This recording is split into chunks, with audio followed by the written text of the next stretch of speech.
este seminario, o esta charla más bien, o conversatorio, es poder transmitir y compartir con ustedes algunas reflexiones sobre lo que son las medidas, lo que uno podría esperar a partir de los anuncios que han hecho las distintas autoridades económicas en relación a la crisis que estamos viviendo por el coronavirus. Tenemos parte de esta presentación, de hecho, Alberto Cuevas, que es socio Tax and Legal de KPMG, va a estar a cargo de la segunda parte. La idea era poder abordarlo en unos 25 minutos cada uno, dejar un espacio para preguntas. Vamos a tratar de cumplirlo, y a la medida que ustedes nos vayan planteando algunas preguntas por chat, vamos a tratar de solucionarlas.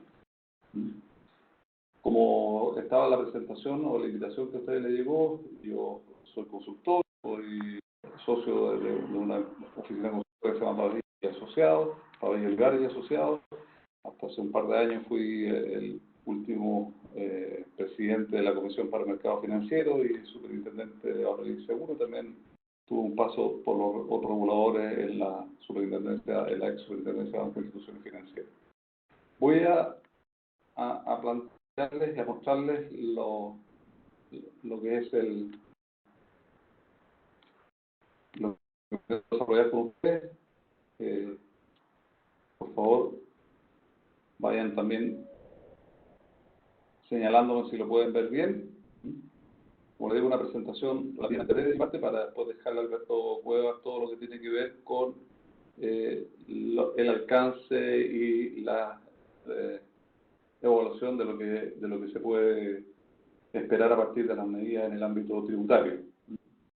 En esta primera parte les quería hablar sobre algunos conceptos bastante básicos, uno podría decir desde el punto de vista económico, de lo fundamental de lo que son las medidas que están detrás, o las razones que están detrás de las medidas que se han anunciado por parte de la autoridad económica, todo lo que tiene que ver con la viabilidad de las empresas, este trade-off, o más que trade-off, este balance que siempre debe existir entre liquidez y solvencia, la importancia que se tengan presentes estos dos conceptos para poder hablar de una permanencia de la empresa en el largo plazo, y para poder entender también cuál es el sentido de estas medidas. Desde el punto de vista de las medidas propiamente tal, obviamente una mirada a lo que es este plan fiscal que ha anunciado el Ministerio de Hacienda y cómo eso va apuntando a un fortalecimiento del sistema financiero, ver lo que ya estamos apreciando en estos últimos 2 o 3 días, a partir de los anuncios de la Comisión para el Mercado Financiero del Banco Central, en relación a algunas acciones complementarias a los anuncios del Ministerio de Hacienda, cuál es la importancia de esas medidas, cuál es el rol que está jugando, que tiene que jugar el regulador financiero, en este caso la CMF, la Comisión para el Mercado Financiero, y algún comentario muy general para reflexionar sobre algunas publicaciones que me han parecido interesantes, pueden aparecer un poco distintas o fuera del contexto de lo que vamos a hablar, pero para mí tienen mucho que ver. Hay un artículo muy interesante que los invito desde ya que lo puedan consultar en el sitio de la Universidad de Harvard en Estados Unidos, que tiene que ver con la administración de crisis y la importancia del reforzamiento de la gestión de riesgo. Probablemente uno podría pensar que en este minuto son otros los temas que habría que estar mirando, pero yo les digo que ese es un tema también relevante. Entonces, desde el punto de vista de esta vuelta, como uno podría decir, desde el punto de vista académico a lo que son los fundamentos de las medidas y del funcionamiento de la economía, uno siempre tiende a pensar más en lo que es la solvencia, cuando la liquidez es un aspecto fundamental. Cuando uno estudia economía, siempre dice, no, finanzas, uno puede estar en una empresa muy solvente, con una capacidad importante de cumplir con sus obligaciones financieras, pero si enfrenta un problema de liquidez, claramente eso va a gatillar un problema bastante serio, puede gatillar un problema bastante serio,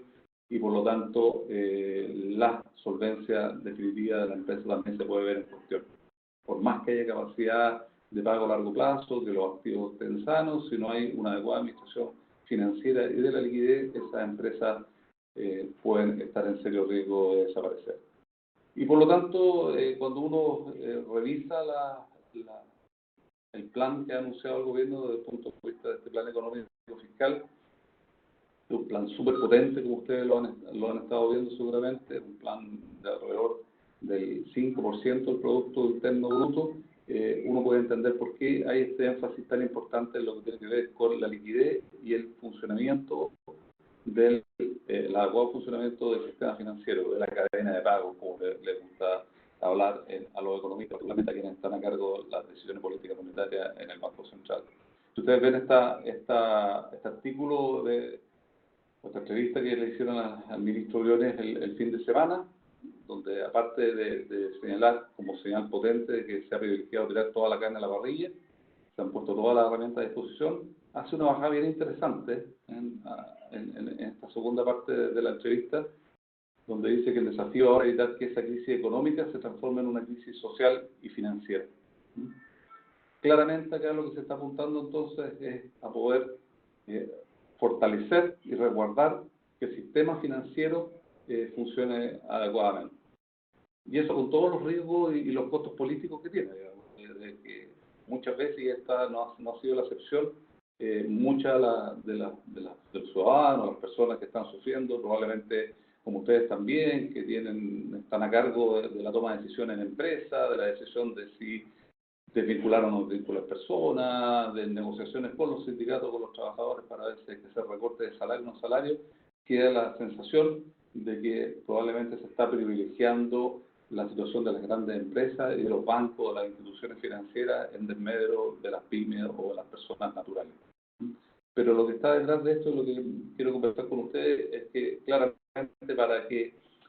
las pequeñas empresas o todas las empresas y las personas puedan seguir funcionando y puedan seguir teniendo los recursos para que la máquina económica no se pare, efectivamente tiene que ver con que el sistema de pago y el sistema financiero siga funcionando adecuadamente, y para eso es tan necesario garantizar la existencia de liquidez en los mercados. Ese es el sentido de fondo que está detrás de los anuncios y que probablemente ustedes podrán compartir conmigo, que explicaría por qué mayoritariamente uno ha podido ver reacciones positivas a lo que han sido el contenido de estos anuncios, tanto en lo que son derechamente de apoyo directo a las pymes, mayor financiamiento, mayor disponibilidad de recursos o bonos, como lo que tiene que ver también con algunas medidas tributarias que, como le digo, en la segunda parte Alberto Cuevas lo va a desarrollar con mayor detalle. Acá otro tema, como ustedes pueden ver ahí también, dentro de este mismo esquema de la importancia del resguardo de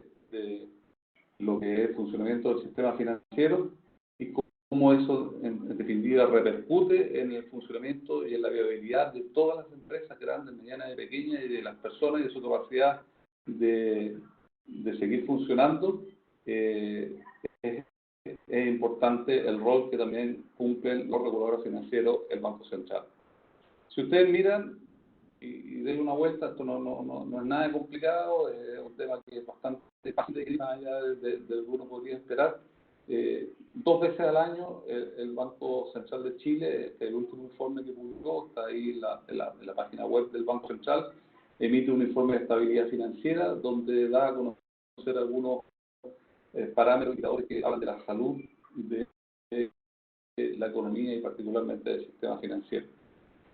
Y les rescato algunos de los indicadores o de las gráficas que tienen que ver con lo que estamos viendo hoy en día, que es súper importante. A ver cómo en definitiva, insisto, esto le llega a las empresas, cómo nos afecta a cada uno de nosotros. Y me pongo aquí también el traje de pymes como consultora pequeña, que en definitiva depende de los clientes, depende de la capacidad de pago, de que existan los flujos para poder seguir funcionando. Cuando mira la composición, por ejemplo, del financiamiento de los bancos, hay un componente importante de lo que tiene que ver con los depósitos, ¿no es cierto?, los depósitos minoristas, los depósitos de otros bancos, el financiamiento a través de otros bonos y también de otros inversionistas institucionales, que si bien pueden aparecer como un porcentaje minoritario, son muy relevantes también desde el punto de vista de la administración de liquidez. Lo que ustedes ven ahí en un color amarillo, que tiene que ver con el financiamiento a través de fondos mutuos, o de inversiones a través de los fondos mutuos, y también lo que tiene que ver con esa parte celeste de la gráfica. O sea que hay un tema que que nos está mostrando la interconexión que existe entre todos quienes participan de este mercado financiero. Y por qué es tan importante también que no se produzca algún tipo de corrida o de retiro relevante de la mirada o de la posición de los tenedores o aportantes de fondos para efecto del adecuado funcionamiento y la liquidez que puedan tener los bancos y de cómo esos bancos también la puedan traspasar hacia sus clientes. Desde el punto de vista de la empresa, ustedes pueden ver que desde hace bastante tiempo hay un porcentaje elevado. Si uno mira con mayor detalle este informe de estabilidad financiera del Banco Central, se da cuenta que hay una cierta preocupación del Banco Central en términos de los niveles de deuda que estaban enfrentando las empresas en los últimos años. Aquí hay una gráfica del año 2009 hasta, como les decía, el segundo semestre del 2019, del año recién pasado, y ahí está la muestra de lo que significa el nivel de endeudamiento que tiene la empresa, que representa alrededor de un 1,2 del Producto Interno Bruto, 120% de lo que es el Producto Interno Bruto en deuda de la empresa, y ahí está cuáles son las fuentes de financiamiento de la empresa, donde obviamente el financiamiento bancario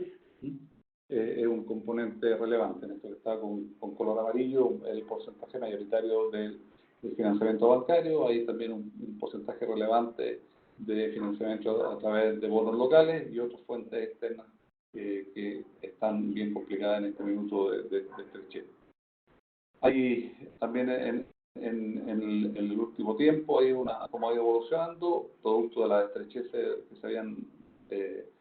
visto el año pasado por la crisis social, por la guerra comercial que había entre China y Estados Unidos. Se vio que había un aumento no a los niveles que el gráfico anterior también lo había mostrado. Esto es para que lo tengan, no quiero profundizar en eso, solamente para que lo tengan en mente y podamos entender entonces el sentido y los objetivos que tienen estas medidas. ¿Cuáles son las medidas en concreto? Ustedes las han visto. A diferencia, lo que sí quería hacer es un punto de diferencia de otras medidas que se han adoptado en situaciones de crisis y reforzando un poco lo que les estaba mencionando, las medidas que han anunciado y buena parte de los recursos que se han destinado para efectos de este plan por parte del Ministerio de Hacienda no tienen tanto que ver con la inversión. Si ustedes recuerdan, generalmente las intervenciones a través de políticas fiscales del gobierno, del Ministerio de Hacienda, tienen que ver con medidas que van en apoyo a la inversión directamente, al desarrollo de nuevos proyectos, obras de infraestructura, construcción en general, por la importancia que tienen desde el punto de vista de la generación de empleo. Hoy en día estamos en una situación de contracción económica súper relevante, donde el tema de la inversión no pasa por la capacidad o por el apoyo que se puede entregar desde el punto de vista fiscal para efecto de invertir en nuevos proyectos, sino que, como le digo, acá de nuevo queda en evidencia que lo que se está tratando de hacer es fortalecer el sistema financiero. Hay otra publicación del fin de semana, donde queda en evidencia que el objetivo de estas medidas tiene que ver con otorgarle liquidez a cada uno de quienes participan en los mercados. Está, entre otras cosas, la aceleración de pago a proveedores del Estado, y está también la capitalización del Banco Estado por 500 millones de dólares, una capitalización súper relevante, de forma tal de permitirle al Banco Estado que pueda también, con esos recursos, postergar algunas deudas o el pago de cuotas relacionadas a deudas de personas, de pymes y de otro tipo de empresas.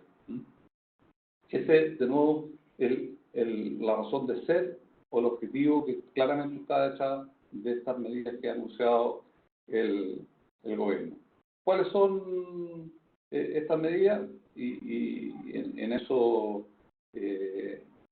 probablemente no es necesario que nos detengamos tanto. Este proyecto de ley que se anunció de protección a los ingresos laborales, que va a permitir que se pueda aplicar el seguro de cesantía para efectos de el reacomodo, la renegociación que pueden hacer las empresas con sus colaboradores para efectos de no necesariamente tener que vincular, sino pasar por algún tipo de rebaja temporal asociado a la posibilidad de retirar parte de los fondos que tienen las personas a través de su seguro de cesantía, incluso complementando los recursos del fondo de cesantía con aportes estatales, que va a ser un tema relevante para mantener, insisto, la máquina funcionando.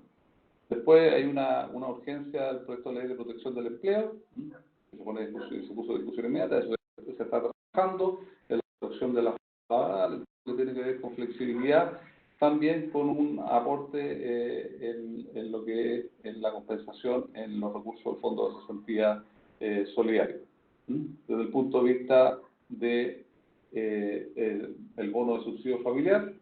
ya se anunció, ese esfuerzo dice considerar recursos por 130 millones de dólares. Ustedes vieron que ayer se discutió ya en el Congreso, se aprobó en general la idea de legislar, y esto no va con la idea de ir a la vena de lo que es la disponibilidad de recursos de las personas para que puedan disponer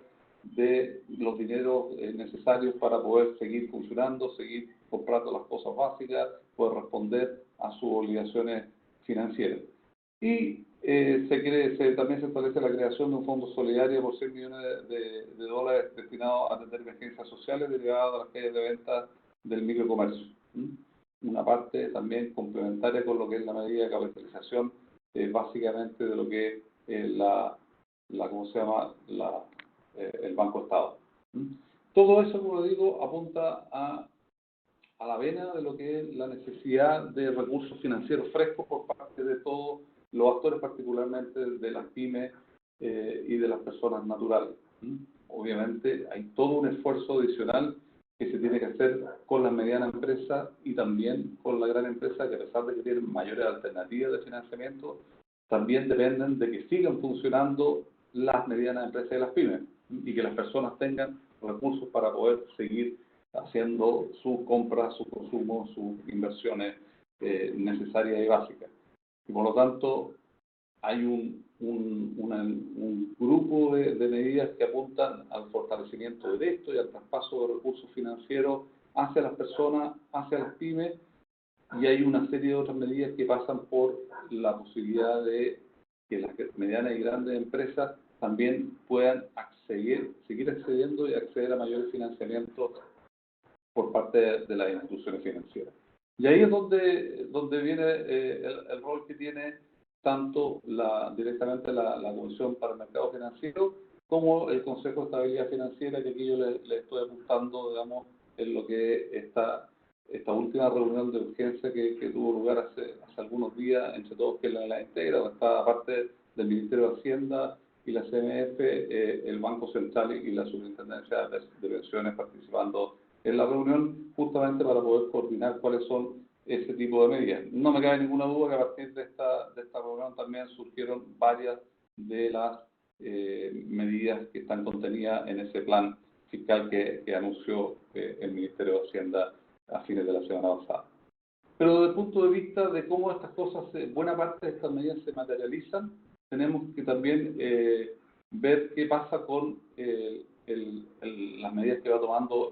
la Comisión para el Mercado Financiero, la CMF, como regulador de varias de las instituciones del sistema financiero, particularmente en cuanto regulador de los bancos.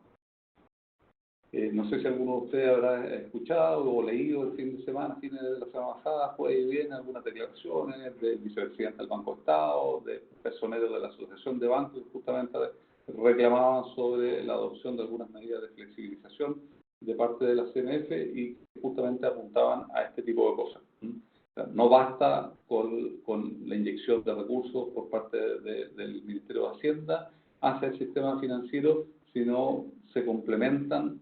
si no se refuerzan también con medidas de parte del regulador financiero desde el punto de vista de del relajo o de alguna de las exigencias desde el punto de vista de las provisiones, las reservas o la determinación del capital de las instituciones financieras que deben cumplir a los efectos de los préstamos que hacen hacia sus clientes, digamos, ya sean empresas o personas. Y a eso apunta este paquete de medidas que fue anunciada el día lunes, hace un par de días, por la Comisión para el Mercado Financiero, este tratamiento integral, especial en la constitución de provisiones de crédito hipotecario y al uso de garantía hipotecaria para regular créditos o resguardar los créditos pymes, y también para algunos ajustes en el tratamiento de bienes recibidos en pago de márgenes en operaciones de derivados. Básicamente las operaciones de derivados que son las más habituales en nuestro mercado son las operaciones de forward en moneda extranjera, que son muy significativas y que también consumen bastante capital si es que se aplican todas las exigencias que están vigentes al día de hoy. Eso es parte de lo que se está buscando relajar o disminuir en su carga temporalmente por parte de la CMF para efectos de facilitar el flujo de créditos a las personas y empresas. O sea, si ustedes piensan en todo esto, me imagino yo que buenos anuncios que han sido bastante bien recogidos. Esto obviamente no va a solucionar el tremendo problema que tienen muchas empresas que han visto disminuir en forma considerable sus ventas, derechamente que no pueden estar operando, ¿no es cierto? Ya venían con problemas, restaurantes, algunos hoteles, pequeño comercio, más relacionados con actividad recreativa, de turismo. Efectivamente, este tipo de medidas no les permite volver a un estadio anterior al que estaba antes de la crisis, antes de la crisis del estallido social y de la crisis del coronavirus, pero sí es un alivio desde el punto de vista de la disponibilidad de recursos para poder hacer frente a esta crisis de liquidez. Y todo lo que se ha hecho se ha anunciado por parte del Ministerio de Hacienda no tendría mucho sentido si es que no se hubieran complementado con este tipo de medidas que les estoy señalando en este ejemplo. O sea, por ejemplo, el anuncio de postergación del pago de los dividendos de crédito hipotecario o de créditos de consumo o de cuotas de créditos para las pequeñas y medianas empresas, no podría ser posible o sería mucho más difícil y de un alcance bastante menor si es que no se hubieran tomado medidas como la que está anunciando la Comisión para el Mercado Financiero. Porque bajo un régimen normal, por ejemplo, si yo postergo el cobro de una cuota, la regulación existente me exigiría provisionar y por lo tanto tener mayores niveles de reserva, y una vez que se empiece a aplicar las normas de Basilea III, que no es el momento de entrar en ese detalle, pero también requeriría mayor capital por parte de los bancos y por lo tanto mayores costos de ese financiamiento. Lo que se está haciendo con las medidas que está tomando la Comisión para el Mercado Financiero entonces es reforzar o respaldar lo que está haciendo el Ministerio de Hacienda y el Banco Central desde el punto de vista de dar mayores flexibilidades. El Banco Central, acuérdense también que ha otorgado una línea especial de liquidez para los bancos para que también puedan no solamente postergar algunos créditos hacia las empresas y las personas, sino que también aumentar los montos de crédito hacia las empresas. A medida que las empresas otorguen mayores créditos, y dependiendo a quiénes se las otorguen, el Banco Central también va a ampliar sus líneas de financiamiento con las instituciones financieras, con los bancos locales. Por lo tanto, acá tenemos varias medidas que van en la línea de reforzar la liquidez de las empresas. Como les digo, el tratamiento regulatorio que facilita la posibilidad de postergar hasta 3 cuotas el pago de los créditos hipotecarios, las facilidades para que los bancos flexibilicen los pagos de crédito a los deudores pymes, o sea, todo este tipo de medidas que pueden tomar los bancos, que tienen los recursos y ahora también el respaldo regulatorio para efectos de que eso no les signifique mayores costos financieros o mayores exigencias de reserva o de capital por el hecho de estar apoyando a sus clientes. En definitiva, yo le diría que este es un plan que efectivamente lo que nos permite es tener cierto mayor grado de tranquilidad por los próximos meses, no por muchos meses. Eso yo en el ministro es bastante claro en que hay una tremenda incógnita en términos de lo que puede durar la emergencia sanitaria, y que en la medida que eso repercute en una disminución importante de la actividad económica durante un tiempo mucho más largo, probablemente esto sería necesario irlo reforzando. Cosas que uno podría mirar hasta ahora con mayor tranquilidad desde el punto de vista del funcionamiento del sistema financiero, por ejemplo, que hay una cierta estabilidad en lo que es las inversiones de los fondos mutuos. Como yo les decía, hay un componente importante. Varios bancos son dependientes del financiamiento que hacen los fondos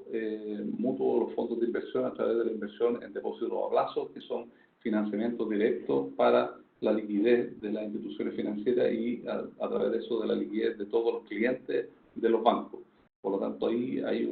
hay un aspecto que está funcionando relativamente bien y que uno podría tener cierta tranquilidad de que esto va a seguir así.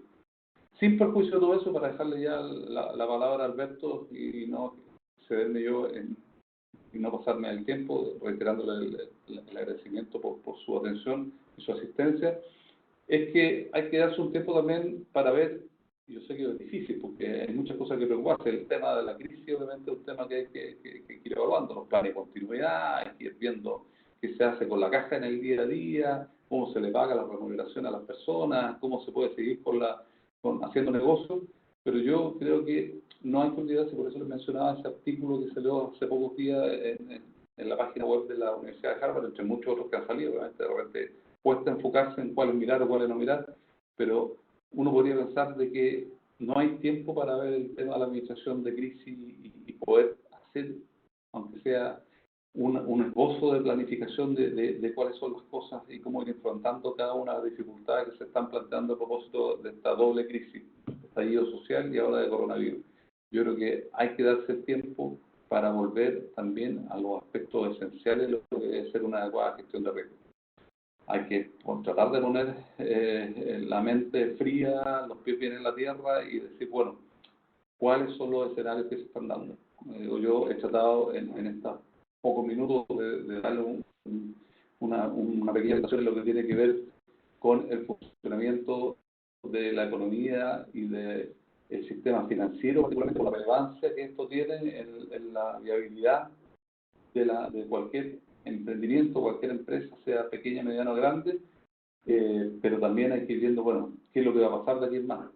cuáles son las cosas que uno podría estar previendo, cómo a partir de las distintas medidas que se están adoptando, entonces tengo que igual tomarme el tiempo para hacer las evaluaciones que corresponde desde el punto de vista de la planilla ideal, del tamaño de la planilla de mi empresa, de aquellas líneas de negocios que tiene sentido seguir manteniendo, reforzando y cuáles no, y cómo entonces, o qué debería esperar también desde el punto de vista del financiamiento de la empresa. La temática que nos reúne hoy día es la actualidad tributaria, actualidad que, como toda la situación actual del país y del mundo, está muy revuelta y por lo tanto quisiera pasar revista básicamente a tres grandes líneas de trabajo. Primero, a pesar de que no es una noticia nueva, que esto ya está vigente hace ya algunos días, es importante conocer, tener una rápida visión de lo que es este proyecto de modernización tributaria que ya está plenamente vigente. Luego vamos a mirar también ahí las medidas de emergencia y hacer algunos comentarios sobre lo que está ocurriendo en la práctica, especialmente en las oficinas del Servicio de Impuestos Internos y cómo se está accediendo a los trámites o cómo se está abordando la emergencia. Y en tercer lugar, rápidamente, una mirada a lo que viene en los próximos días, semanas o meses respecto de los temas tributarios. Como ustedes saben, esta ley de modernización tributaria, que es la ley 21.210, recientemente publicada en el Diario Oficial y ya plenamente vigente, hace un montón de cosas, aborda distintas materias y ahí las vamos a mirar rápidamente. Saben ustedes que eliminó el régimen de renta atribuida, por lo tanto, esta es la última operación renta donde el régimen de renta atribuida va a tener relevancia y en lo que sigue lo importante será cómo aquellos contribuyentes o empresas que estaban sujetas al régimen de renta atribuida van a tener que migrar hacia alguno de los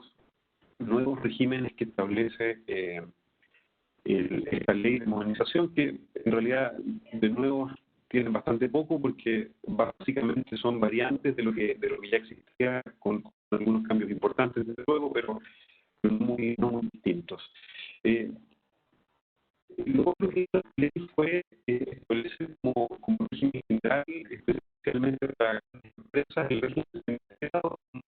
tasa de impuestos de 10%, un crédito de 65% del impuesto de categoría que cada empresa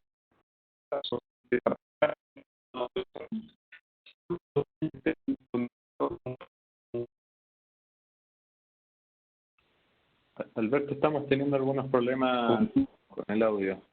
¿Sí? No se escucha fluido.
Hola a todos, pedimos disculpas, estamos trabajando en resolver algunos problemas que hemos tenido con el audio de Alberto.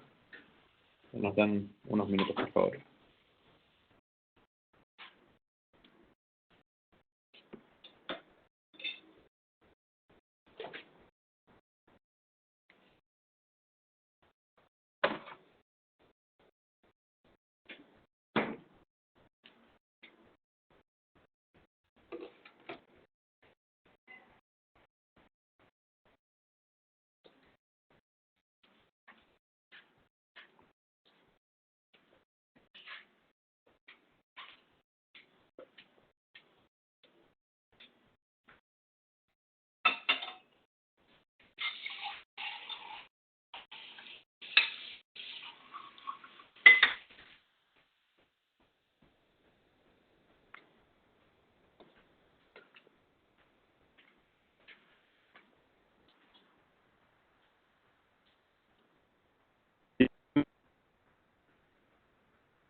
No. Lo pregunto porque yo, como te decía, tengo fijada ya una apertura para el martes 31, que tengo que ir a la oficina, pero la verdad estaba tratando de ver como otra forma de...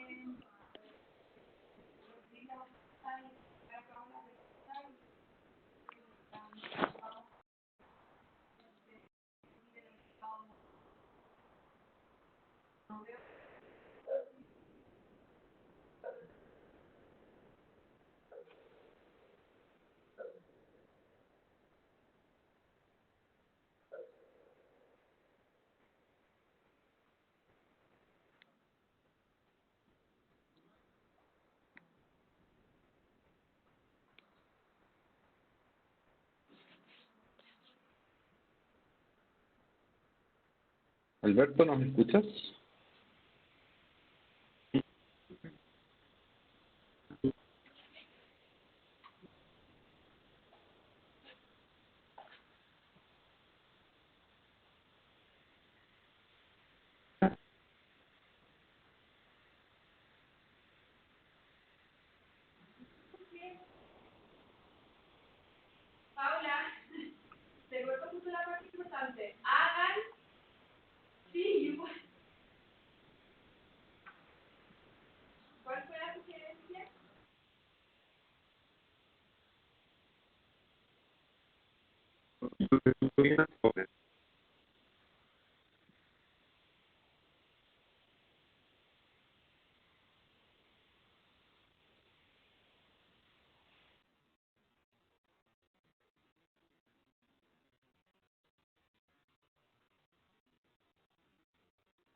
Sí,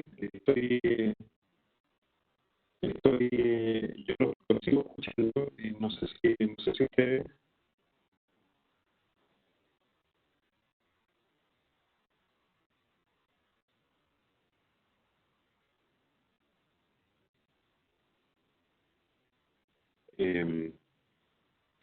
sigo Ahora, en principio... sí, ahora te escuchas mejor. Bueno, si puedes seguir, por favor, Alberto. Sí, continuamos entonces. Como les contaba, estábamos pasando una revisión rápida a lo que la ley de modernización, esta ley 21.210, había hecho, y estábamos hablando del régimen semi-integrado, que tiene esas características que ustedes conocían, salvo que, bueno, con un impuesto de primera categoría del 27%, un crédito parcial, salvo que el beneficiario de los retiros, dividendos o distribuciones fuera residente en un país con un convenio de doble tributación, en cuyo caso el crédito se usaba en un 100%, un régimen en base a retiros, en eso no había ninguna diferencia con el régimen antiguo del FUT, y con una tasa marginal de impuesto global complementario adicional teórica máxima de 44,45%, eso sigue igual, con una regla especial para los socios de cooperativas que van a poder utilizar la totalidad del crédito. Como tercer punto, bastante importante, yo diría, en esta ley de modernización, está todo lo que se hace con el régimen ProPyme, muy importante, y que les anticipo que ha generado algunas dudas, porque es un régimen que se va a aplicar por defecto, es decir, si de acuerdo a la información que tiene Impuestos Internos hoy día, los contribuyentes cumplen con los perfiles para acceder a este régimen, se van a clasificar automáticamente ahí, y ahí hay algunos problemas operativos hoy día, porque aparecerían clasificados como PYME, por ejemplo, por los nuevos límites de ventas para poder acceder a este beneficio, algunas empresas que en realidad no cumplirían con otros requisitos para poder acceder, entonces ahí puede generarse un problema operativo. Las principales características de este régimen ProPyme es que se aplica por defecto, como les decía, es decir, todos aquellos que inicien actividades o que tengan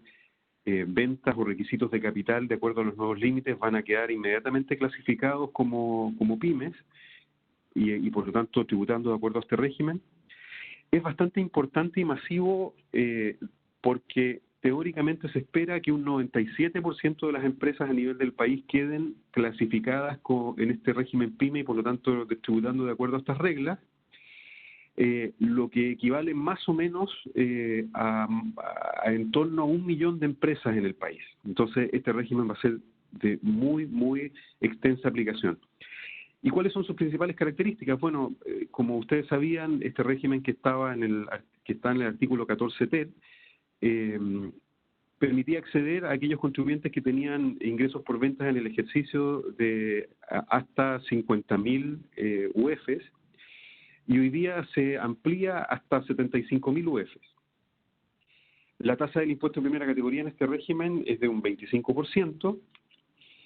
Es, en principio, al igual que el régimen semi-integrado y al igual como era el régimen del FUT, un sistema de tributación con impuestos finales, global complementario adicional en base a retiros. Esa es una diferencia importante con el régimen del actual artículo 14 ter.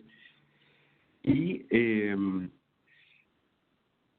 es un régimen de impuesto de primera categoría en base a flujos efectivos, o sea, en base a caja, como se ha dicho muchas veces, y por lo tanto se tributa sobre los ingresos percibidos, menos los gastos y costos pagados o que representen desembolsos efectivos. Es decir, que se tribute sobre ingresos percibidos implica que de alguna manera las cuentas por cobrar se rebajan de los ingresos automáticamente y se espera su tributación hasta el momento en que efectivamente sean pagadas, y se pueden rebajar solo los gastos o los costos en la medida en que hayan significado un desembolso efectivo para la empresa. Eso es lo que todos han entendido ahí como tributación en base a caja. Por la misma razón tiene depreciación instantánea de las inversiones en activo fijo. Tiene también un sistema de contabilidad simplificada, es decir, la menor cantidad de registros posibles para la aplicación del régimen.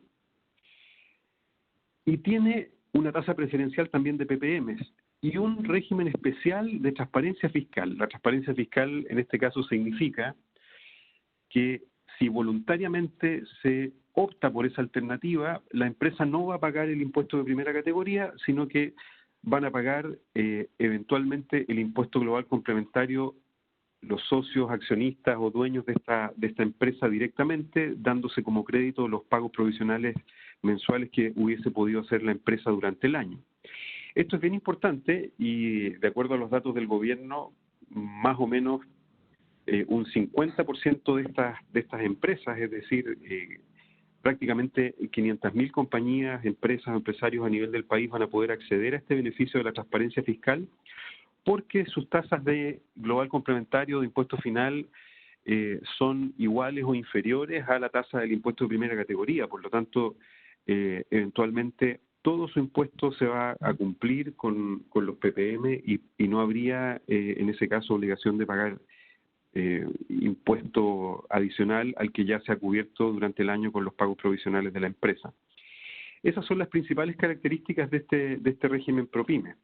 En cuarto lugar, y muy importante, hay nuevas reglas para la deducción de gastos en la renta líquida disponible. Como ustedes saben, hasta ahora había primado este concepto de que solo se podía deducir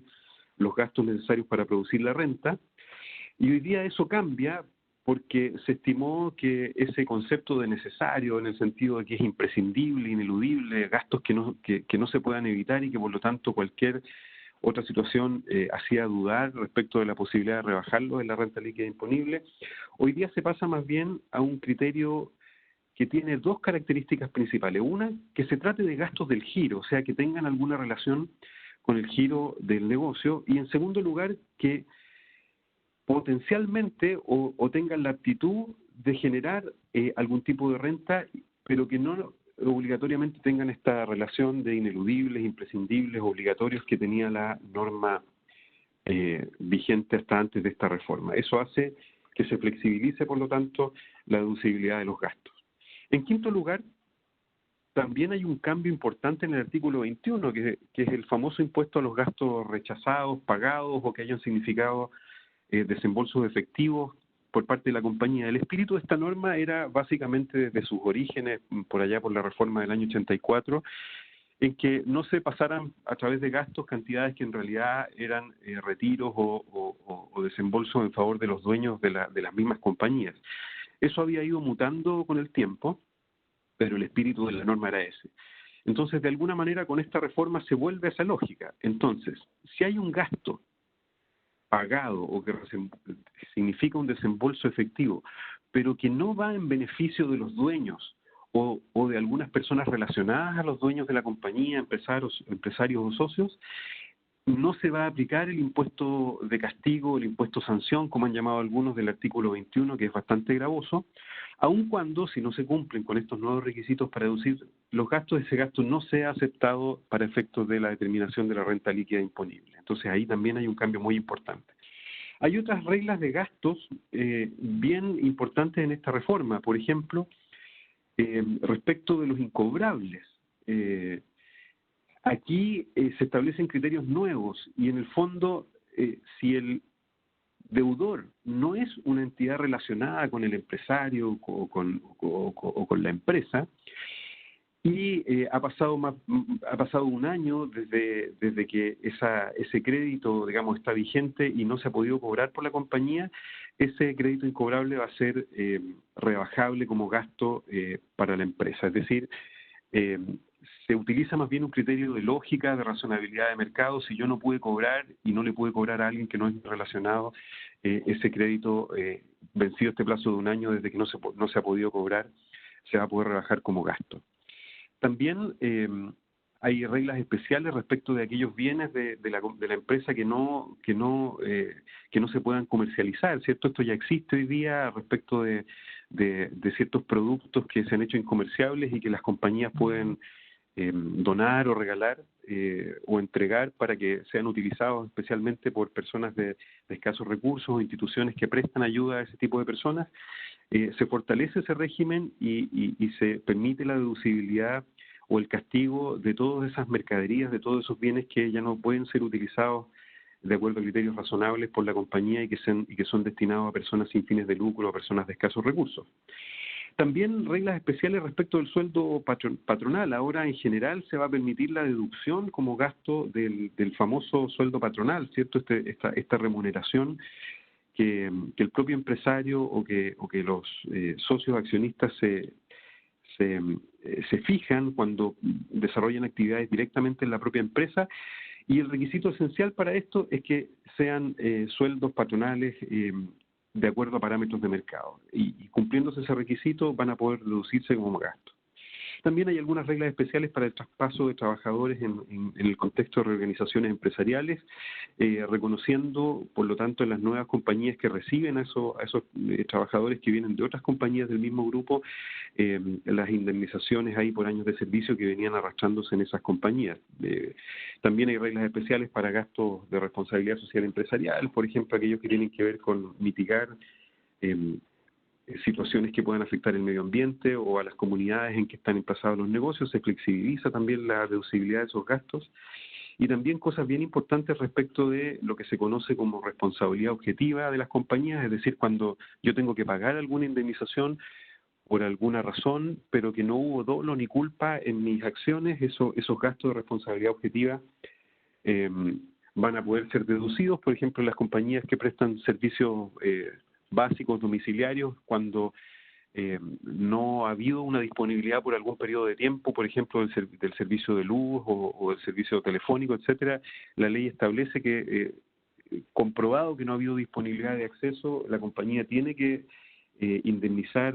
a los usuarios sin que necesariamente haya habido dolo o culpa por parte de la compañía o se haya acreditado la existencia del dolo o culpa, y en ese caso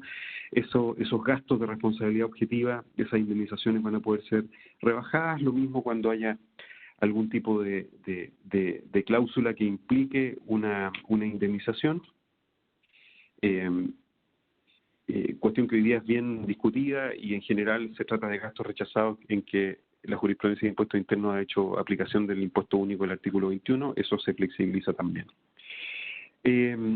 Respecto a los derechos de los contribuyentes, hay varias cosas también bien interesantes, ¿cierto? Los actos de impuestos internos siempre han tenido que ser fundados, es decir, no pueden ser actos arbitrarios, pero hoy día se fortalece el hecho de que las actuaciones de impuestos internos tienen que tener fundamento tanto en las normas como en la situación de hecho específica, y se exige un deber de fundamentación bastante más potente de lo que se venía usando en la práctica. También se establecen límites a que me revisen una y otra vez respecto de los mismos periodos, respecto de los mismos hechos y de los mismos impuestos. Es decir, si ya me revisaron una vez, por ejemplo, el impuesto de primera categoría del año tributario 2018 respecto de esas mismas partidas, y culminó esa revisión sin alguna diferencia o con alguna diferencia que fue objeto de citación, liquidación o giro, las normas ahora establecen que no me van a poder revisar nuevamente respecto de ese mismo año, de ese mismo periodo y de ese mismo impuesto. Muchas veces ustedes han visto que se les revisa un año tributario o algún determinado periodo una y otra vez, pidiéndose a veces la misma información que ya se había pedido antes y a veces mucho tiempo después. Eso hoy día la legislación vigente con esta modificación legal no lo permite. Se incluyen nuevos recursos, tanto judiciales como administrativos. Esto es un poquito más técnico, pero hoy día se incorpora el recurso de casación en la forma para que la Corte Suprema pueda revisar estas cosas que implican en el fondo infracciones a la legalidad por parte de las actuaciones de la autoridad. Y también el famoso recurso jerárquico. ¿Qué significa eso? Significa que hoy día, básicamente, cuando yo decido no reclamar o tengo dudas de si reclamar va a ser conveniente o no, existen estos procedimientos de RAF, ¿cierto? La revisión administrativa voluntaria o la famosa RAF, que en el fondo implican pedirle que reconsidere su decisión al mismo funcionario o a la misma unidad del servicio, al mismo director regional que había emitido la liquidación. Hoy día se establece la procedencia de un nuevo recurso administrativo, que es que ya no es ir a pedirle al propio director regional que emitió la liquidación o el giro que lo revise de acuerdo a estos nuevos antecedentes que yo le entrego, sino que si eso se rechaza, pueda ir y recurrir directamente al director del Servicio de Impuestos Internos para que revise la actuación de esa dirección regional, de esa unidad, y eventualmente dije sin efecto esas actuaciones si es que hay fundamentos legales o los antecedentes para eso. Eso no se permitía hoy día y ahora se va a permitir, y la idea de esto es precisamente uniformar a nivel nacional los criterios de las distintas unidades que muchas veces no son idénticos. Hay otras cosas importantes en el punto 8 que está ahí señalado, que es que se aumenta el incentivo a la reinversión que las compañías tienen hoy día, es decir, si las utilidades, cuando estoy en un régimen sujeto a impuestos global complementario, cuando las utilidades se retiran, ¿cierto? Hoy día existe esta norma respecto de ingresos o renta líquida imponible que no se retira por parte de las compañías de hasta 8.000 UF, eso se eleva a 10.000 UF, y si he tenido renta líquida imponible y no las he retirado, hasta ese monto de renta líquida imponible de 10.000 UF, voy a poder rebajar hasta la mitad la tasa del impuesto de primera categoría de 25% que afecta a las compañías que pueden acceder a este beneficio, que son en general pymes, lo que me permitiría tener, si es que no he distribuido utilidades y las he mantenido reinvertidas en la empresa, en el fondo una tasa efectiva de impuesto de primera categoría de un 12,5%, lo cual es bastante atractivo. En noveno lugar, hay una importante disminución de los plazos para la devolución del IVA para estos grandes proyectos de inversión, ¿cierto? Hoy día, cuando por ejemplo, se importan grandes maquinarias para proyectos de inversión, sabemos que podemos pedir la devolución anticipada de ese impuesto por una razón bastante sencilla, porque no va a haber débitos fiscales contra los cuales imputar esos créditos, por ejemplo, por la importación de estas grandes maquinarias o la adquisición en el país de estas maquinarias para estos proyectos de inversión. Hoy día, en torno a 8 meses demoraban estas devoluciones, y la ley establece que ahora tienen que producirse estas devoluciones en un plazo no superior a 80 días en la medida en que no haya reparos a la solicitud. Eso es bastante importante también. Se crea, en 10º lugar, un nuevo tramo de impuesto global complementario o de impuesto único de segunda categoría de 40%, y esto es, eso sí, para contribuyentes de esos impuestos que tengan alrededor de ingresos mensuales promedio de más de 15 millones de pesos, es decir, aquellos contribuyentes de altos ingresos que tengan ingresos por esos montos, rentas tributables por esos montos de esos impuestos, van a estar sujetos ahora a una nueva tasa más alta del impuesto global complementario, del impuesto único de segunda categoría. Otro tema bastante interesante es el tema de los impuestos a las plataformas digitales, a los servicios que se prestan a través de estas plataformas digitales. Se va a aplicar IVA a estos servicios, lo cual en general está en el estándar que la mayoría de los países de la OECD han ido utilizando en este tipo de actividades. 12. No se modifican los requisitos para la aplicación de la norma general antielusión. Por lo tanto, sigue vigente esto de que Impuestos Internos va a poder cuestionar las operaciones, un conjunto de operaciones, cuando determine que haya alguno de los dos elementos en que la ley hoy día considera que hay elusión de impuestos, es decir, cuando haya una simulación, es decir, cuando haya una cierta apariencia de alguna actividad que en realidad en el fondo sea otra, o de algún acto que yo, por ejemplo, he calificado como una venta y que en realidad, de acuerdo a las características de la operación, Impuestos Internos determine que fue una donación y no una venta. Y en segundo lugar, cuando haya ya no simulación, pero sí abuso de las normas, es decir, cuando haya estado utilizando alguna norma que estaba creada para una determinada finalidad con un fin distinto, que significa un menor pago, un diferimiento de impuestos o derechamente el no pago de la obligación tributaria. Eso sigue, por lo tanto, tal cual, y Impuestos Internos va a poder cuestionar esas operaciones o conjuntos de operaciones cuando exista simulación o abuso de esas normas. Se modifican también aspectos importantes que se espera que faciliten acuerdos y resolución de casos con impuestos internos, la posibilidad de avenimientos extrajudiciales entre los contribuyentes y el Servicio de Impuestos Internos, con estándares de bastante más transparencia de lo que de alguna manera existe en la actualidad, y también se modifica y se perfecciona el trámite de la conciliación para poner término a los juicios cuando en realidad haya antecedentes suficientes para resolver en base a lo que proponga el tribunal el caso entre la Administración, el Servicio de Impuestos Internos y las empresas o contribuyentes. Se mejoran también las normas que facilitan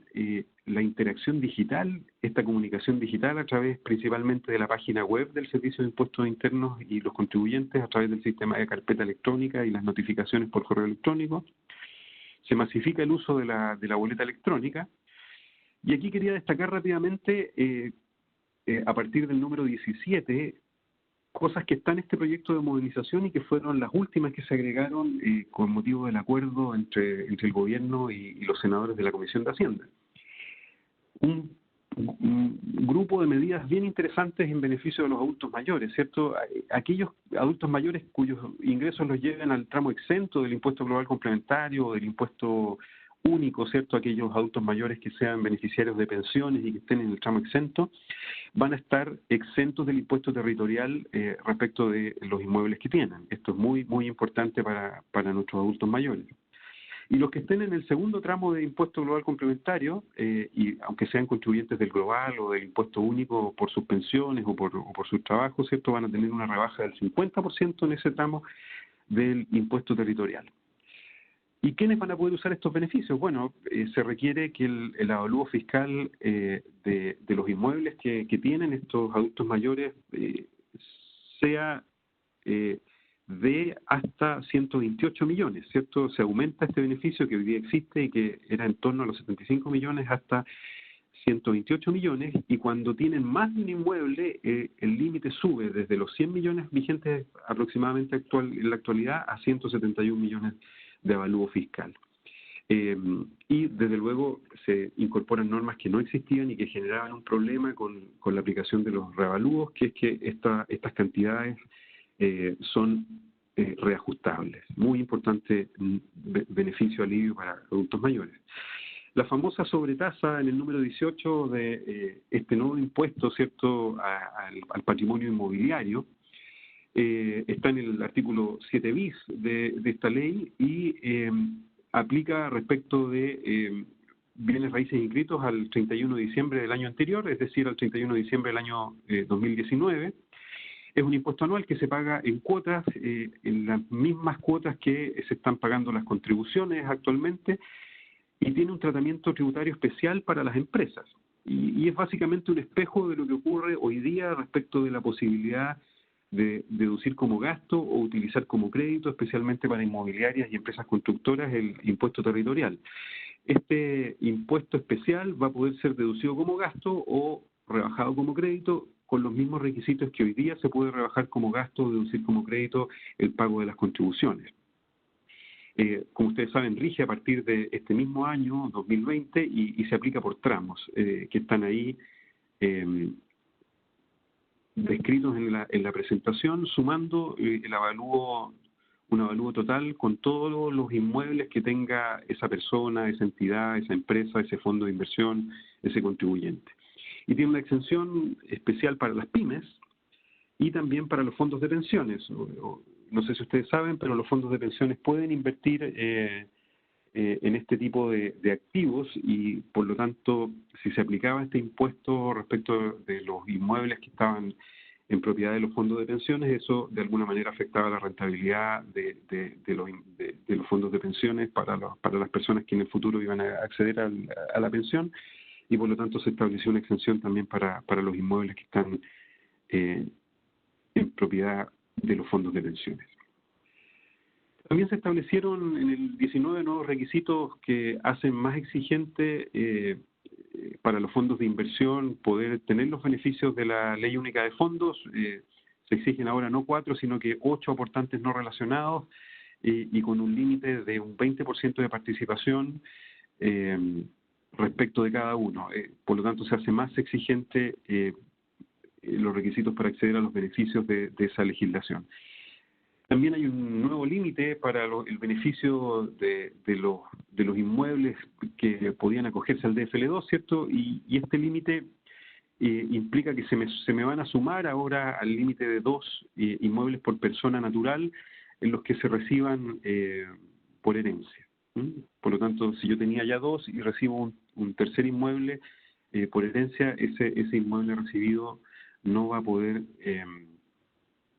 quedar sujeto al beneficio del DFL2 que ustedes bien conocen, principalmente respecto del ingreso no constitutivo de renta para las rentas provenientes, por ejemplo, del arrendamiento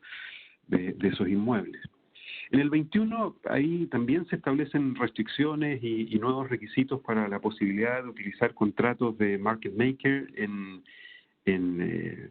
el famoso beneficio del antiguo artículo 18T, hoy día 107, para liberar de impuestos la ganancia de capital. ¿Y se limita de qué manera? Bueno,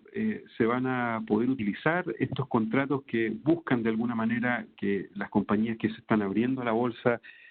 puedan transar sus valores en estos mercados, aun cuando no sean muy conocidas o no tengan una historia que avale esa posibilidad y que incentive a los inversionistas a adquirir esos títulos. Se va a poder acceder a estos contratos que ayudan a ese efecto, pero solo dentro del plazo de un año desde que se hace la oferta pública inicial de estos valores. Y si después de ese plazo no se ha logrado la presencia bursátil por el volumen y cantidad de transacciones, se pierde el beneficio y las ventas que se hagan de esos títulos a partir de ahí no van a poder acceder al beneficio de la liberación de la ganancia de capital. Esto restringe lo que hay hoy día en este sentido. También en el 22, un tema muy importante que empieza a regir a partir de este año comercial 2020, por lo tanto en la operación renta del año tributario 2021, es que se comienza la eliminación gradual del PPUA, del pago provisional por utilidades absorbidas por pérdidas. Yo diría que esta norma, que está vigente por lo tanto hoy día y que empieza a regir a partir de este año comercial y del año tributario siguiente, de acuerdo a esa gradualidad, para terminar sin poder solicitar ya esta devolución de PPUAs en el año tributario 2025, comercial 2024, puede ser una medida que a mi juicio se sujete a revisión en el futuro inmediato, producto de la situación que vamos a experimentar económica durante este periodo, pero hasta aquí sigue vigente de esta manera y como ustedes ven se va pudiendo pedir esa devolución de PPUAs este año completamente, a partir del año siguiente solo un 90%, etcétera, 80%, 70% hasta no poder solicitar esta devolución a partir del año tributario 2025. Se aumentan beneficios de depreciación transitoria hasta el 31 de diciembre del 2021, ¿cierto? Se permite deducir de inmediato, o sea, con depreciación instantánea, un 50% de la inversión en activo fijo, en estos bienes físicos del activo inmovilizado, y el restante 50% en forma acelerada. Lo que busca esta medida es anticipar inversión que se iba a hacer en el futuro, se haga ahora con este beneficio tributario bastante atractivo. Y lo mismo para la región de la Araucanía, a quienes les interese eso, se establece una depreciación instantánea de un 100% de estas inversiones en activos fijos físicos ahí del activo inmovilizado que se hagan en esa región, muy interesante beneficio. El pago del FUT histórico también viene en esta norma. Tal vez la gran novedad es que no se establece o no se repone el beneficio que tenía la aplicación del régimen anterior con una tasa promedio que en algunos casos resultaba muy atractiva. Y la tasa va a ser de este pago voluntario por las utilidades acumuladas en el FUT histórico de un 30%, pudiendo rebajar el crédito de primera categoría. Por ejemplo, si una compañía tenía créditos acumulados con tasa de 20%, podía rebajar ese 20% respecto de este impuesto y iba a pagar solo un 10% de impuesto por esa utilidad acumulada, en las que una vez pagado este impuesto pasan a ser ya utilidades con su tributación cumplida y que se pueden retirar de inmediato con preferencia a cualquier otra utilidad que esté acumulada en la compañía. El crédito especial de empresas constructoras sigue como está, no se modificó, a pesar de que el proyecto de ley del gobierno quería ampliar el beneficio y por lo tanto sigue siendo el límite aplicable hoy día a partir de la vigencia de esta norma de 2.000 UF por vivienda con fines habitacionales con un tope de 225 UF y reglas que rigen desde hace ya un tiempo, ¿cierto?, desde el año 2016. Un tema importante, las patentes comerciales de las sociedades de inversión. Muchos de ustedes saben o les habrá tocado experimentar que algunas municipalidades entendían que no tenían que pagar patente comercial estas sociedades de inversión, otras habían dicho que sí, había alguna disparidad de criterios respecto de lo que la Contraloría había sostenido y también había sentencias distintas de los tribunales de justicia, a pesar de que la Corte Suprema en los últimos fallos había ratificado el criterio de que las sociedades de inversión no tenían que pagar patente. Bueno, esta ley, para zanjar esa discusión y a partir del 1 de julio del año 2020, establece que las sociedades de inversión sí tienen que pagar patente municipal, sin perjuicio de dejar la situación que estaba con anterioridad a esta modificación sin cambios. Es decir, si se había entendido que no se pagaba y no se había pagado y la municipalidad había aceptado eso, no hay que pagar para respecto del pasado ninguna patente. Y respecto a los juicios que están pendientes hoy día, donde algunas personas habían reclamado cuando las municipalidades les habían cobrado, eso va a tener que ser resuelto por los tribunales de justicia de acuerdo a los criterios vigentes con anterioridad. Es decir, si no cambia la jurisprudencia que se ha ido generando en el último tiempo, probablemente, y esto llega a la Corte Suprema irá a ratificar que no debía efectuarse ese pago, y si cambia el criterio y dice que hay que pagar, habrá que hacerlo. Lo claro es que a partir del 1 de julio sí tiene que pagarse patente comercial por parte de las sociedades de inversión de acuerdo a su capital propio tributario. Pasemos ahora a las medidas de emergencia. El gobierno anunció un plan económico de emergencia el 19 de marzo, que va a significar una cantidad histórica de recursos destinados a este plan en distintas medidas, en torno a 11.750 millones de dólares, y hay medidas que son legales y administrativas y que ya se han comenzado a implementar. Desde el punto de vista de las medidas legales, ya se ingresó a tramitación un primer proyecto de ley que es bastante reciente, de 23 de marzo, y que tiene medidas tributarias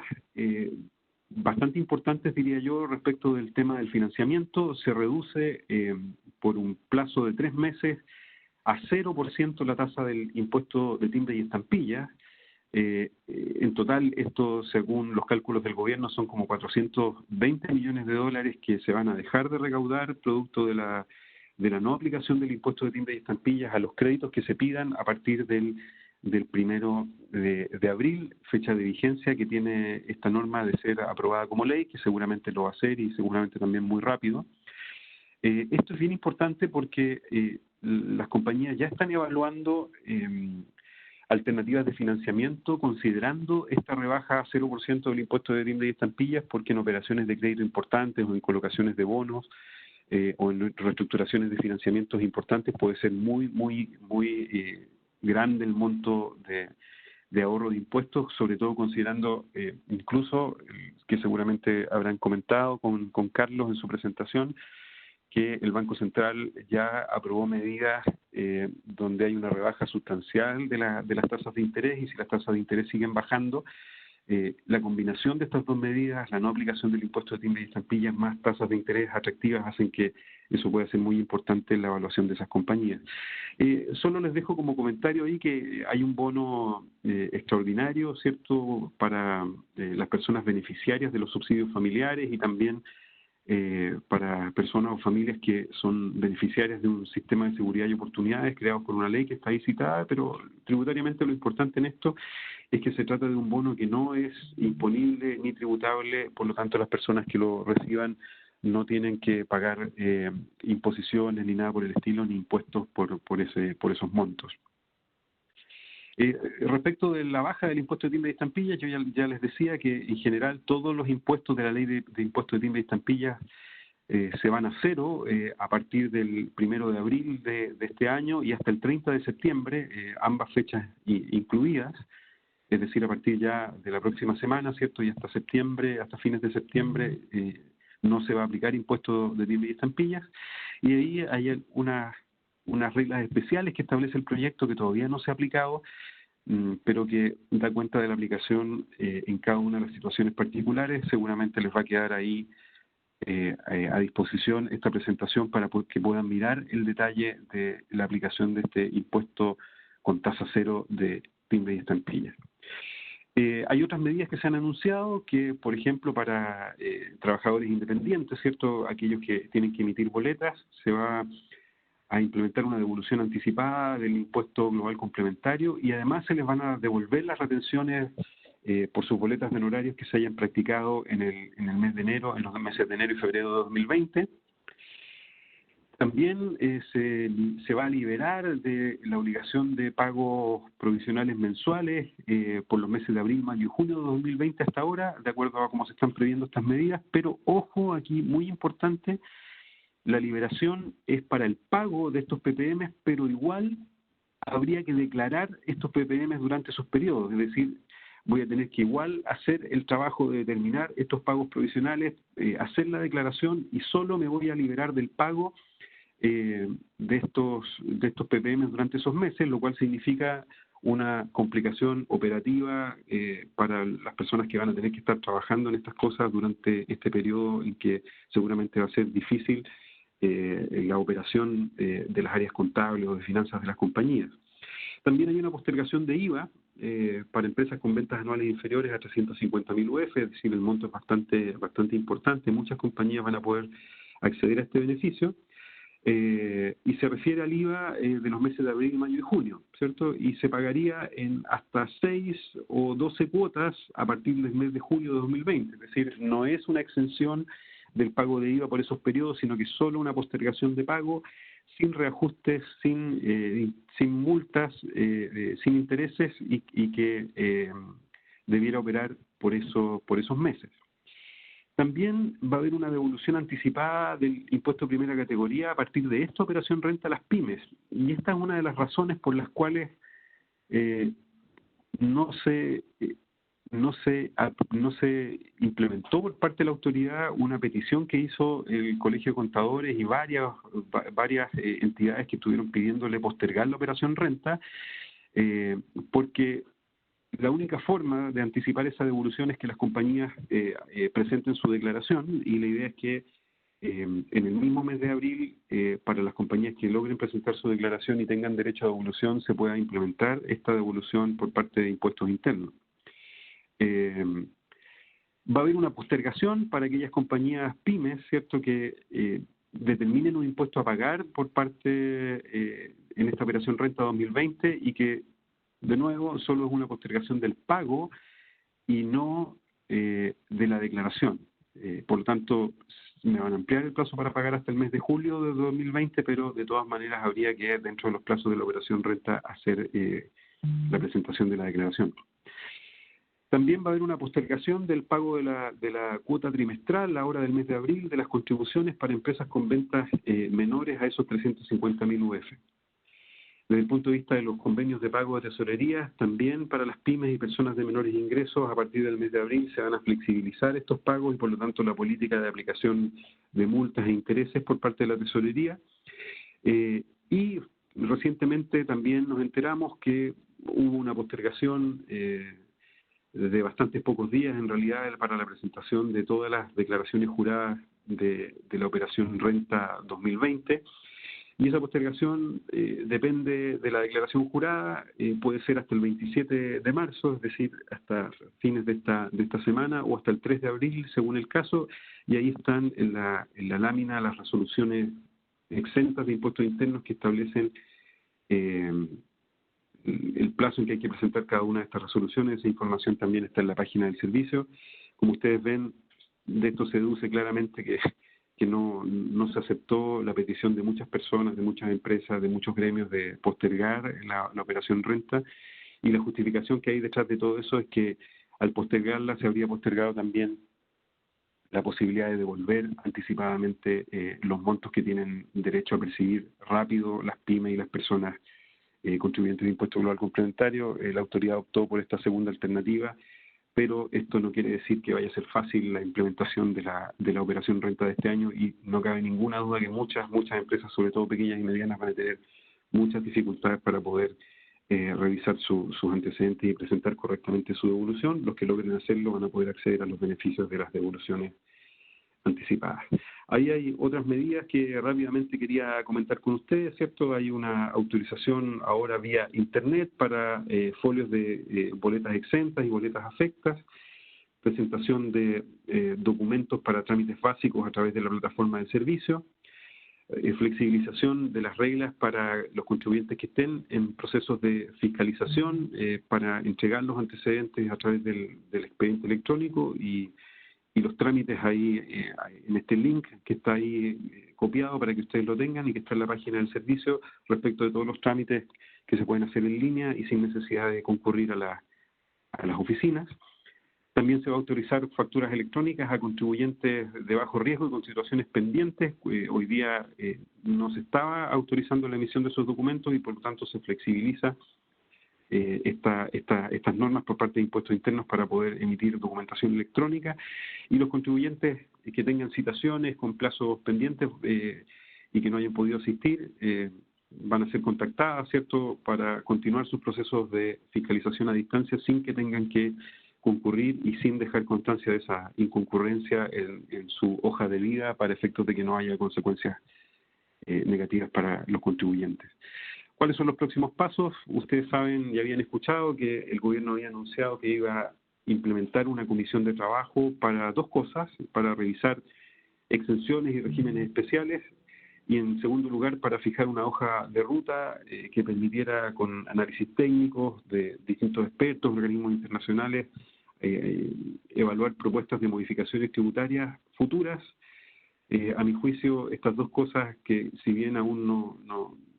han sido descartadas ni se ha dicho nada respecto de cómo se van a implementar, es muy probable que la emergencia seguramente impida que este trabajo se desarrolle rápidamente. Básicamente eso es todo lo que yo tenía para comentar desde el punto de vista de la contingencia. Seguramente va a quedar ahí disponible este material para ustedes. Les agradezco su atención y que tengan muy buenos días todos. Muchas gracias, Alberto. Y muchas gracias también a Carlos por sus presentaciones. Gracias a todos los asistentes. Pedimos disculpas por cualquier problema técnico que hayamos podido tener. Es la primera webinar que estamos realizando de este tipo durante la contingencia, y bueno, tuvimos algunos problemas técnicos. Esperamos resolverlos a futuro para que no se vuelvan a repetir. Quería pedir a Alberto y a Carlos que voy a leer algunas preguntas que estuvieron haciendo algunos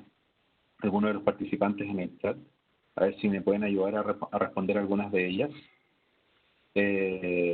La primera pregunta la hace Luis Herrera. Pregunta si las indemnizaciones laborales ordenadas por tribunales también se rebajarán, aunque se llegue a un acuerdo.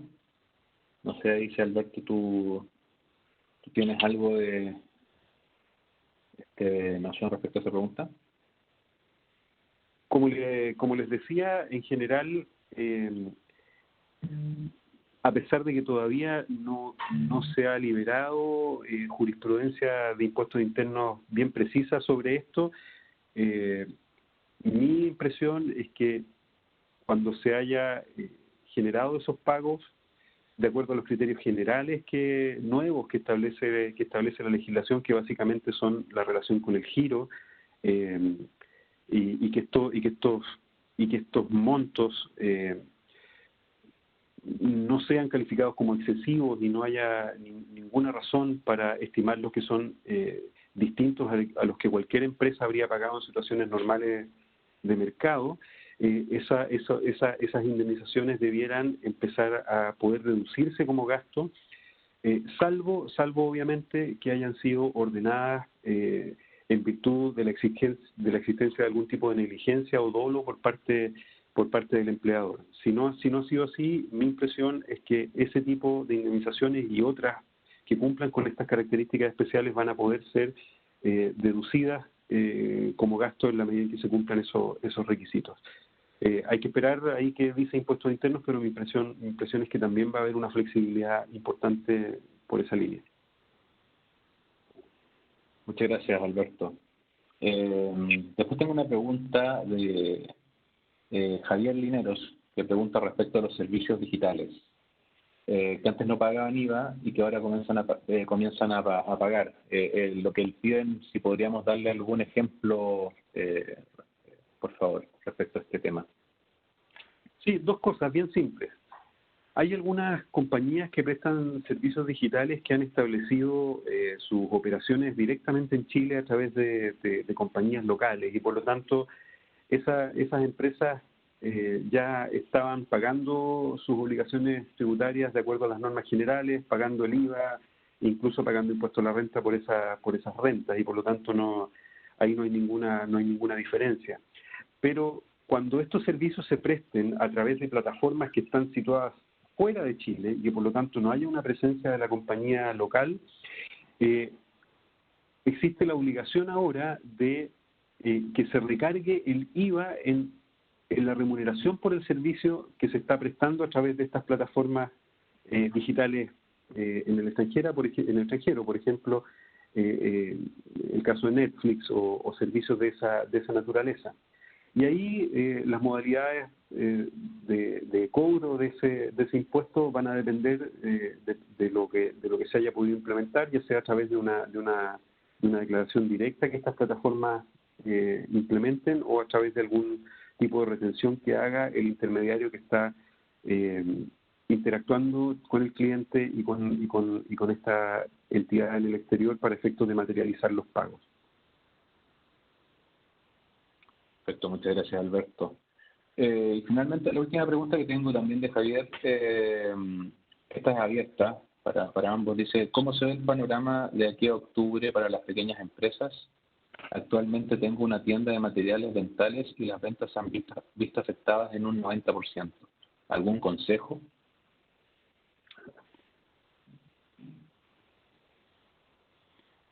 A ver, hola Carlos. Mira, algo había mencionado. Yo creo que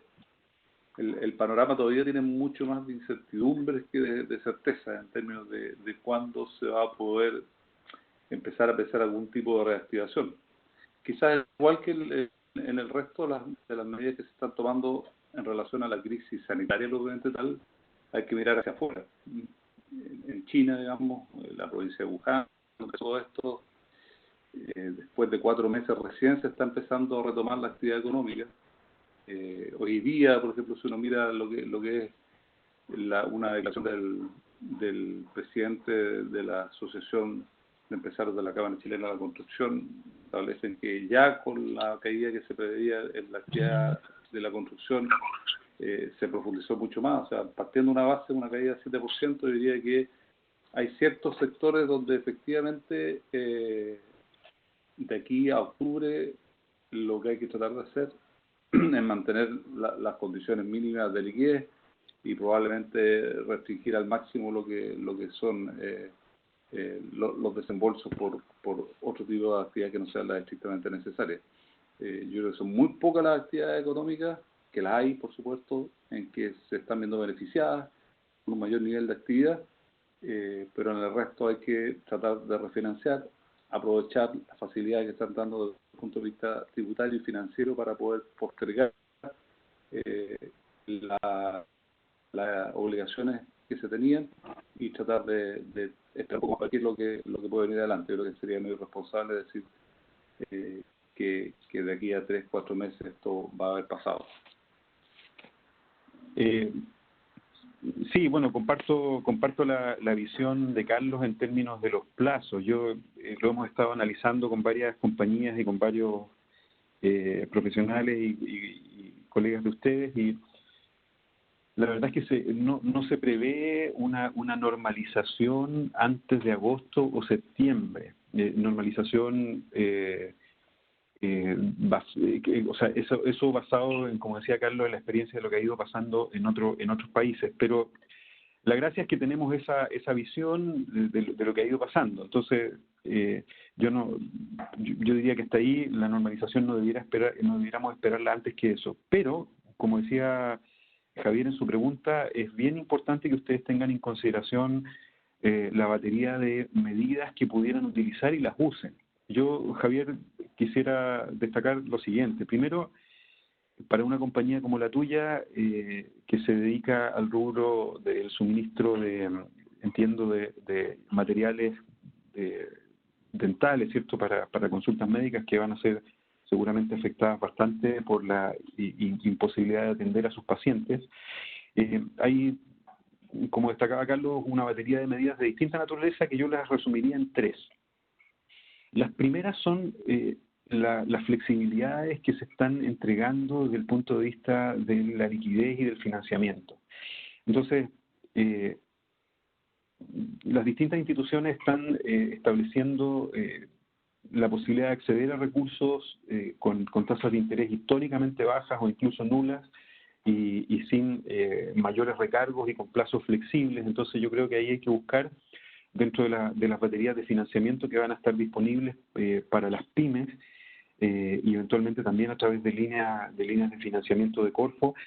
todas las alternativas que te permitan acceder en este periodo difícil a esa liquidez a tasas bajas, sin impuestos de timbre y estampillas, por este periodo y con toda la flexibilidad que se está viendo incluso por algunos bancos que ya están aplicando estos criterios de flexibilización. En segundo lugar, medidas tributarias específicas, desde luego. O sea, va a haber postergación, como les señalaba ahí rápidamente, de pagos de impuestos de tanto de primera categoría como de pagos de PPM como de IVA. Y seguramente si la situación sigue deteriorándose, va a haber medidas adicionales respecto de estas materias, pero hasta ahí las medidas son bastante atractivas y pudiendo incluso solicitar devoluciones en tiempos mucho más rápidos que lo habitual.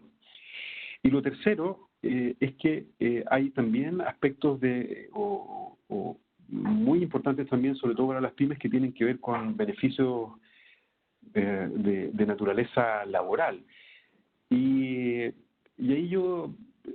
¿qué te diría? Digamos, hay temas que se están estudiando que todavía no están vigentes, pero, por ejemplo, la posibilidad de que se apruebe prontamente una legislación que permita o suspender la relación laboral, o sea, los contratos de trabajo, o establecer reducciones de jornada que, si bien podrían implicar una disminución de la remuneración de los trabajadores, eso se puede compensar, dependiendo de la ley que se apruebe, con el uso de los recursos acumulados en los fondos de cesantía, y ahí hay distintas alternativas que se están evaluando de si esos fondos del seguro de cesantía que se van a poder utilizar para suplementar las remuneraciones cuando no se pueda trabajar o cuando se reduzcan las jornadas, van a ser imputados a los fondos más bien colectivos o a los recursos individuales que están en esos seguros de cesantía. Por lo tanto, ahí también va a haber una batería de medidas que buscan proteger el empleo, pero también dotar de liquidez a las compañías que van a tener problemas para ir pagando los sueldos. Entonces, desde un punto de vista laboral, también se están implementando medidas para tratar de, en la medida de lo posible, para las empresas que lo puedan hacer, seguir desarrollando actividades de teletrabajo. Obviamente hay algunas que no lo van a poder hacer, y la flexibilización de ciertas situaciones cuando no se pueda implementar estas medidas de teletrabajo, por ejemplo, en actividades como la construcción o incluso empresas como la de Javier, que tienen que también hacer despacho de los pedidos de insumos que sus clientes necesiten. Entonces, ahí yo te diría que hay que estar atentos y tratando de recolectar la información respecto de estas 3 áreas, ¿cierto? De todas las medidas financieras que se están estableciendo, de todas las medidas tributarias que se están estableciendo y de todas las medidas de flexibilización laboral, como esta última que esperamos se transforme en ley pronto.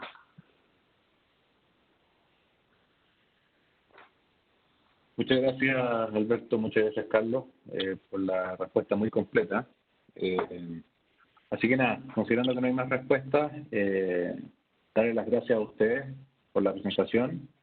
y a todos los que atendieron la webinar. Vamos a estar organizando más webinars a futuro, así que cualquier cosa pueden contar con nosotros. Muchas gracias.